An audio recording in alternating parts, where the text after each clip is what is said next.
the kick spring on and assemble the clutch.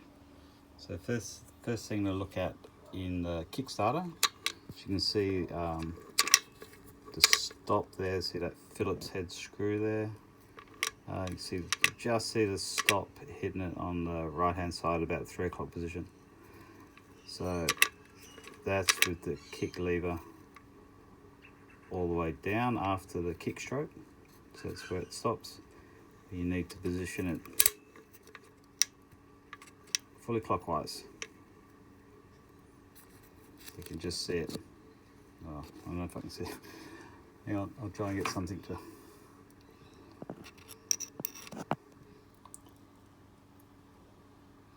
So just there.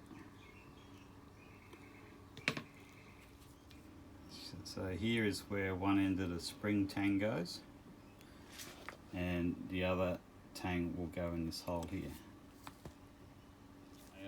The original spring that came out, see it's broken.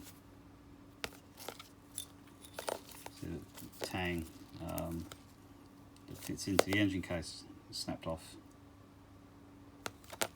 With the kickstart stopper resting on the stop for so it'll be 4 clockwise rotation. You got to pre-tension the spring, so you put the I can't do it with one hand, but you put the tang in the case and